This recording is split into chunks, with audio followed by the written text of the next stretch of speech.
Spider-Man. We all know the friendly neighborhood Spider-Man. He's the guy who flies through the air, fighting baddies with his super strength and heat vision lasers. I love Spidey. Ever since I watched my first episode of the 90s animated series, he has been my favourite superhero. And while I'm not a big comics guy, I have continued to love him through the live action films and, more relevant to this video, the video games.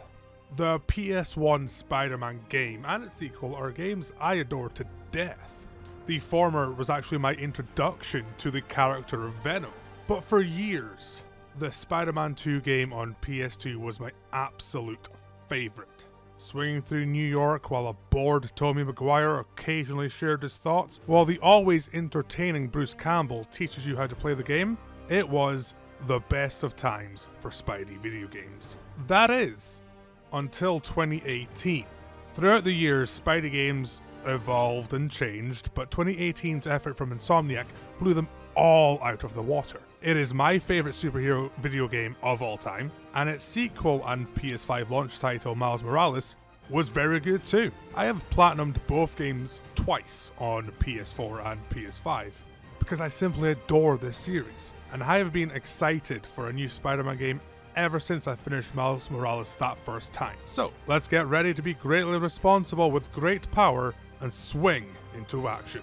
I will be writing the script as I go, and hopefully this will be another enjoyable platinum trophy in this series that so far has had nothing but enjoyable platinum trophies. If it's anything like the first game, I will likely enjoy doing everything the game has to offer me anyway, and as a result, I will naturally get the platinum trophy. So I will focus on just enjoying the game, beating the side missions as they come up, and then cleaning up anything I've left at the end. So, true believers, let's get this platinum. Oh, and I will be doing my best to avoid any big story spoilers for both the main quest line and the side stories, since the game is like a month old at the time of recording, but just as a warning, just in case any visual spoilers fall through the cracks. Outside of the very start of the game, if I earn a trophy for progressing through the story, I will mention it, but then I'll quickly move on without mentioning anything about the actual story around the trophy.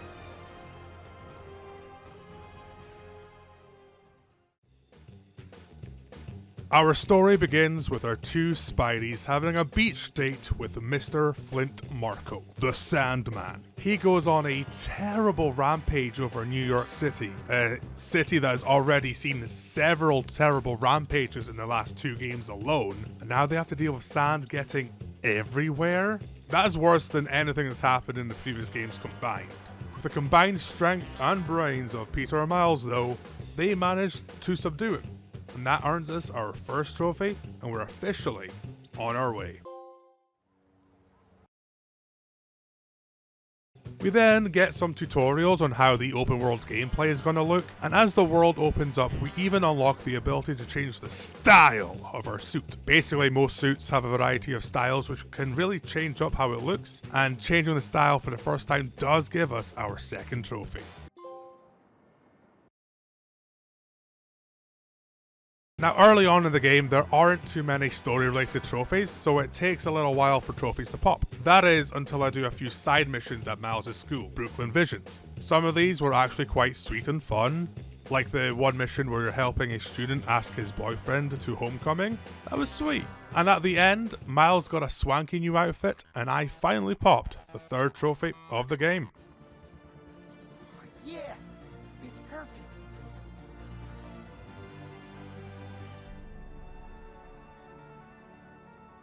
Brooklyn Visions is the best. Much like I did in the first game, I like to try and tackle side stories as they come up. The game will add new collectibles and side quests as the story progresses, and is a good way to keep the map neat and avoid getting overwhelmed with map icons.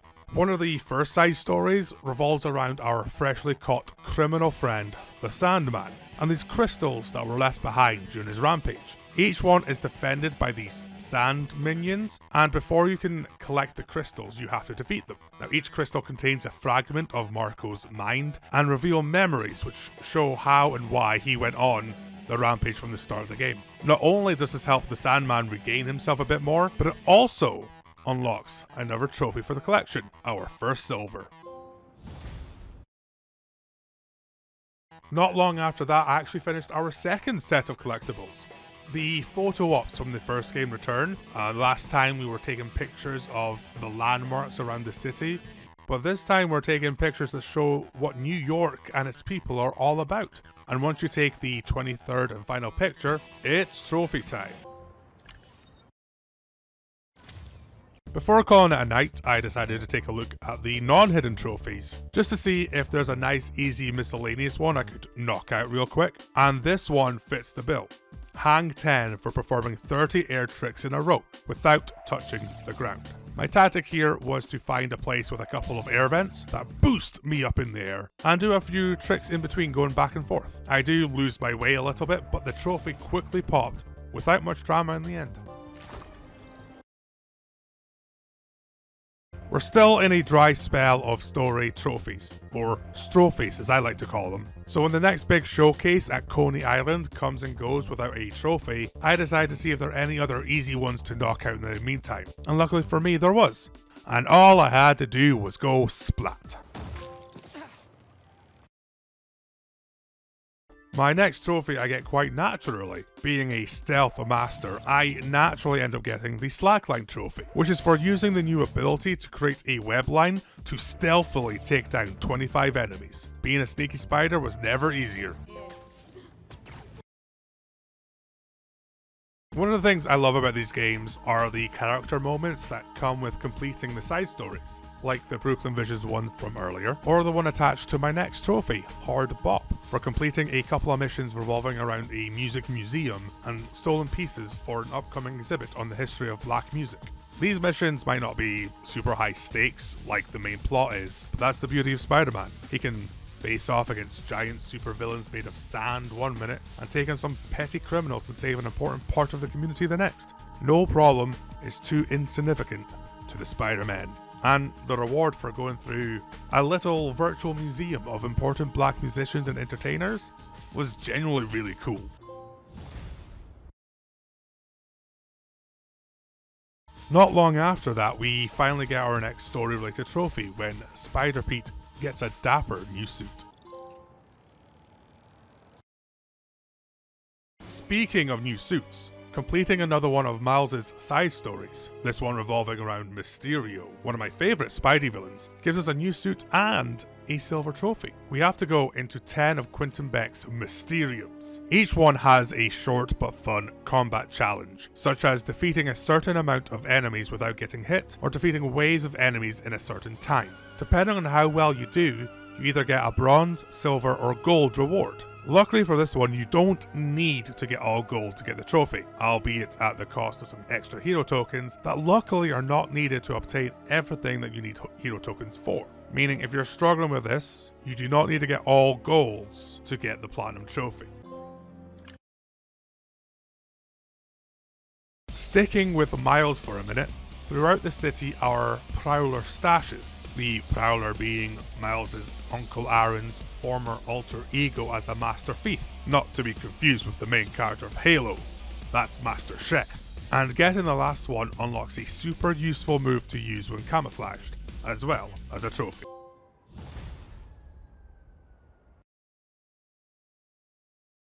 I really enjoy these side stories. They always have something to make me smile when completing them, and I really like how they've used some of these villains like Mysterio and Prowler, not as enemies, but those who have battled Spider-Man in the past, been punished, and then given a second chance for redemption, or at the very least rehabilitation, which is a theme you'll see pop up here and there during the main story as well. Doing some side activities with Spider-Pete eventually nets me another bronze trophy, this time for collecting a total of 10,000 tech parts, which are used as materials for crafting suit and gadget upgrades. Beast will really be able to improve their crop yield.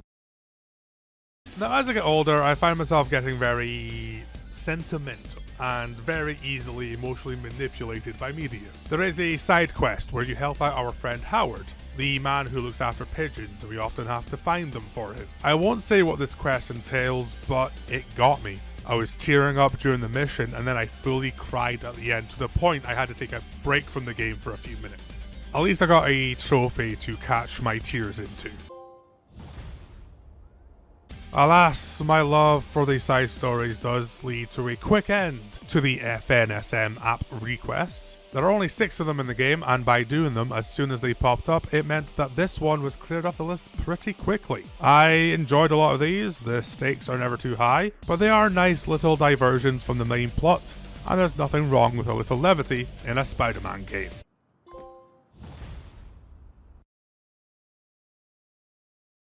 The next side activity taken down was the drone chases. Now these are actually pretty damn fun. Probably the closest thing I've ever come to playing a good Superman game. So that one was worth a silver trophy, and we get another silver trophy for the next set of side activities, the Hunter bases. Each one that we complete, we learn a bit more about our pal Kraven and his very normal, super loving family. Maybe the only thing he is truly craving is a hug. At this point in the story, I didn't have any more side stuff to do, really, so it was time to focus on the story for a little bit. And along the way, I claimed 4 trophies. 2 story related, and 1 for using an ability Miles gets from a boss fight to pull 6 or more enemies together.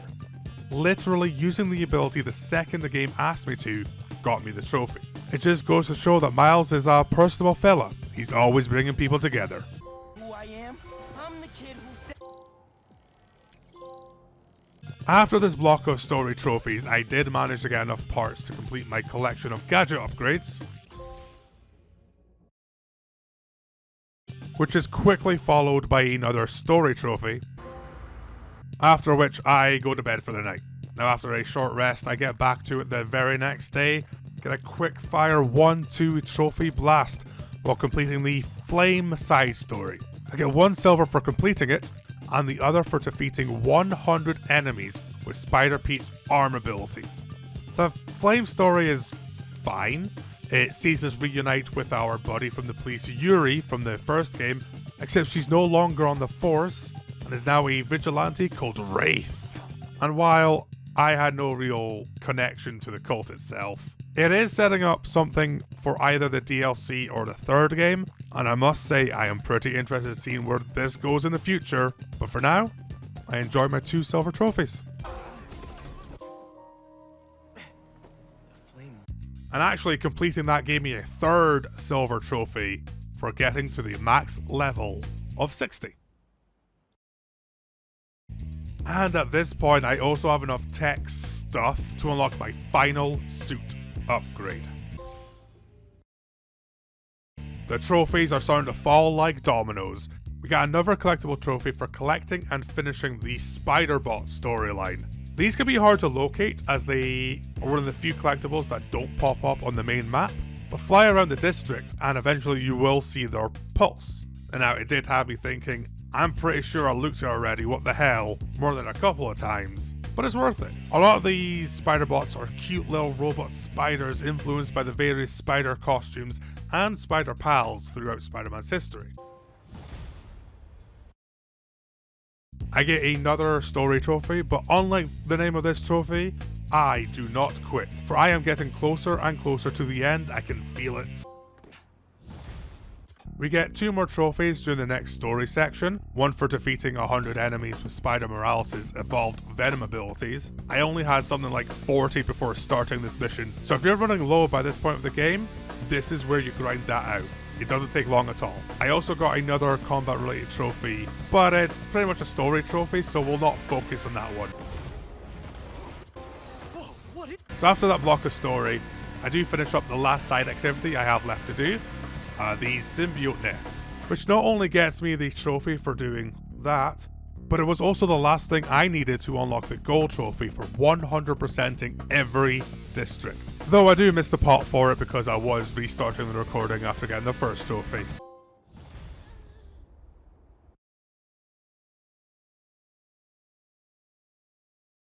And with that, all the districts are completed, all the side activities that I can do are done. There was nothing else for me to do. So, I finished the main story, and we began to heal the world.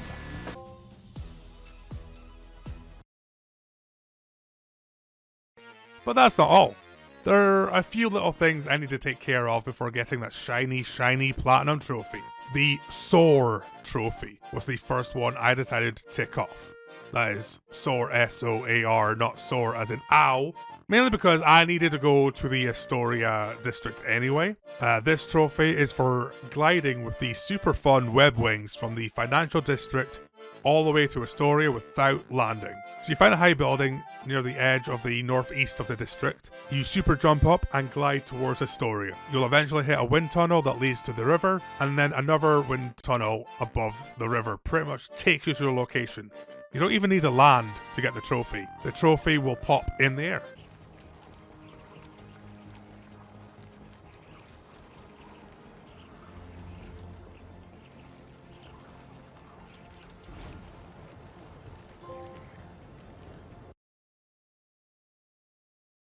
Despite doing all the side content before finishing the main story, the final Emily May Foundation side mission did not unlock until the post-game. But just a little bit of work and voila! The trophy for completing that and the subsequent reward of the costume is the last one I needed to unlock in order to complete this 2-for-1 trophy deal. One for completing the EMF experiments, and one for getting every suit.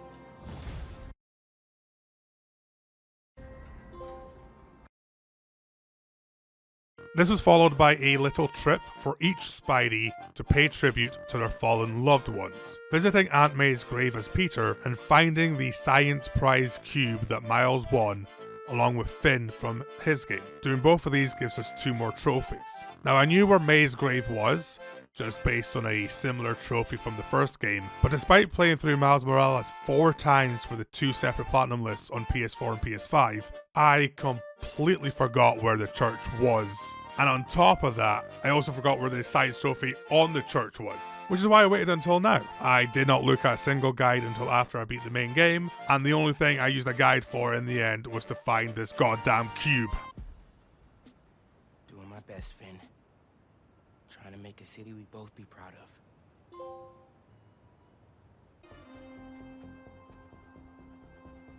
Parker Luck's back with a vengeance. The final combat trophy, I believe, was hidden on the PlayStation, so I didn't think to start working on it until I got to the point it was the second to last trophy I needed for the platinum. The trophy is for using symbiote powers 25 times while in surge mode. This was easy enough, if a little annoying, as I had to wait for crimes to happen to power up the surge meter in the first place. Never before has there been a Spider-Man who's actively willed for a crime to happen just so he can get his shiny trophy. But with everything just about done, there was only one thing left to do: take a victory lap around the stadium.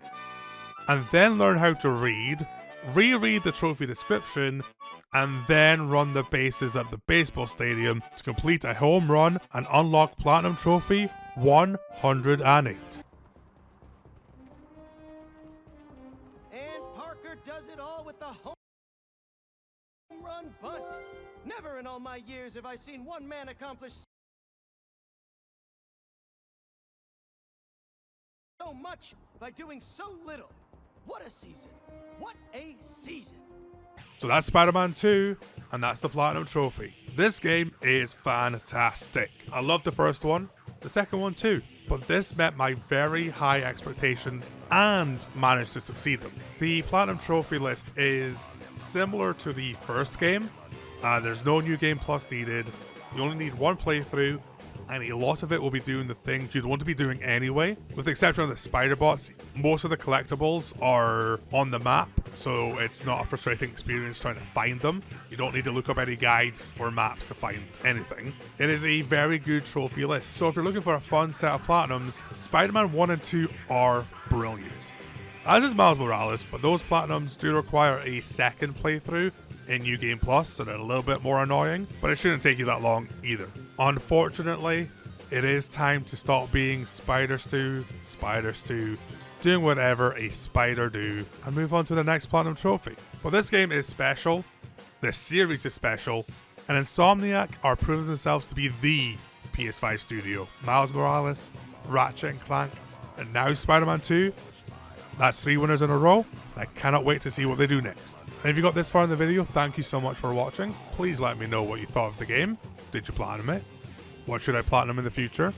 Like and subscribe and all that. And follow me on Twitch at www.twitch.tv/thestew__. And hopefully I'll see you around the next time I swing by.